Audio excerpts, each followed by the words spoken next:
Hello, this is Joshua for Frost Dragon Designs, and today I'd like to talk to you about my Oni Ogre cat hard enamel pin. Every month in 2023, I'll be releasing a new standalone RPG cat through my website. This month's design is the Oni Ogre cat. Now let's get into the design. It's probably no secret that I do a lot of sketching, and not all of those sketches turn into pin designs, but this little sketch stood out to me as having some pretty strong potential. When I first started doing this sketch, the idea was just a two-headed ogre cat. That was the concept.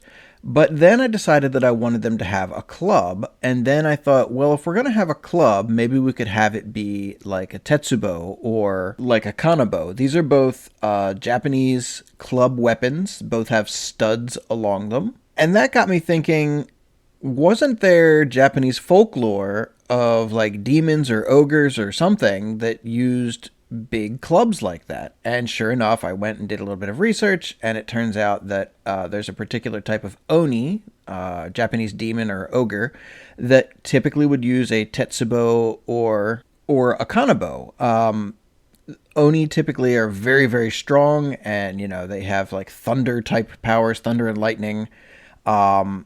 And so I did a little more research, and those are classically depicted as being red or pink skinned. And so this idea just kind of evolved in my head as I was sketching, and I got to the point where I thought, okay, it's going to be like a combination of an oni and then like a Western two-headed ogre, kind of like you would see in like World of Warcraft. And that's where the idea of the Oni Ogre came from.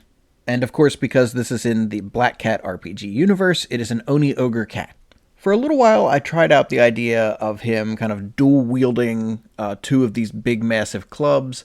And while I thought it was kind of fun, it didn't really have a good silhouette to it. Like when I'm working on these designs, yes, I want them to look very cool, but I also want the silhouette around the character to look very cool.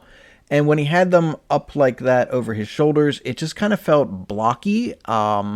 And I didn't like the way that looked, so I went back to just having a single club, and I think given the scale of that club, that felt threatening enough. I also took a number of other fun details from Japanese culture. This particular Oni Ogre cat, he has armor similar to what a samurai might wear on his shoulders and his hips. Now, if you've ever played the collectible card game Legend of the Five Rings, someone wielding a large studded club and wearing blue samurai armor might seem somewhat familiar to you. In that game, those are kind of traits that you would typically see of Crab Clan members.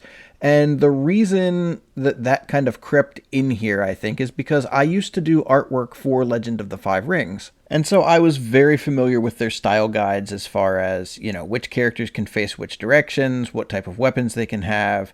There was all kinds of very specific things that you should always do and should never do when creating artwork for that game.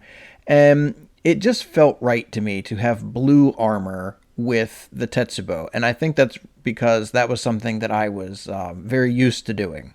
Having said that, this design is in no way, shape, or form associated with Legend of the Five Rings. It just happens to be a fun part of my personal art history. I took a little bit of liberty with giving him kind of like he's basically wearing like a shield over his belly.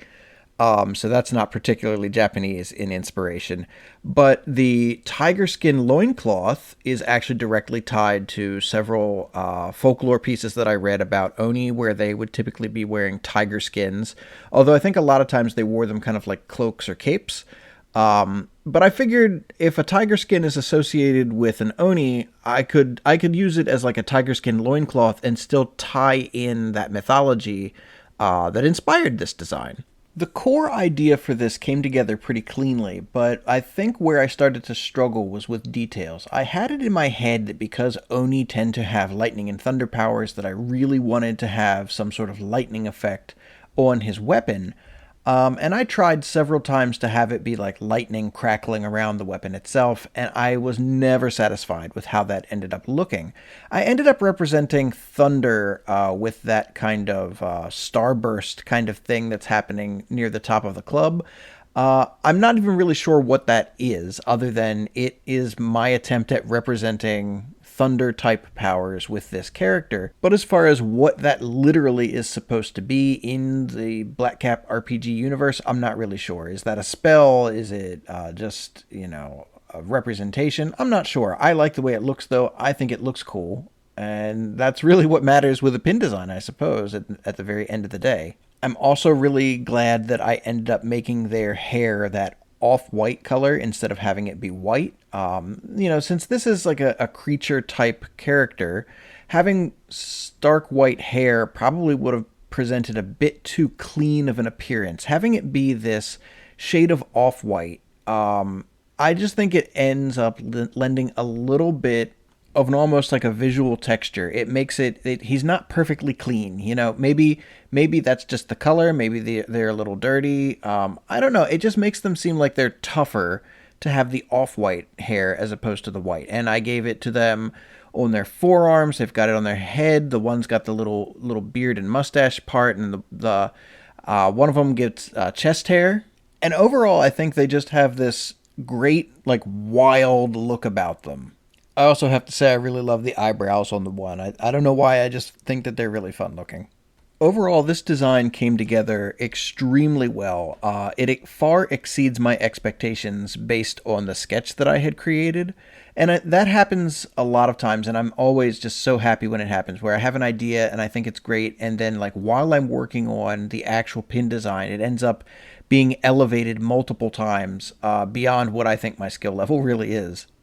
So if you liked watching me design this pin, if you like hearing me talk about what I was thinking about while I was creating it, please go ahead, like, and subscribe. I release a new video every week, sometimes two, and I'd love to have you back for the next one. So thank you so much for spending some of your time with me, and have a great rest of your day.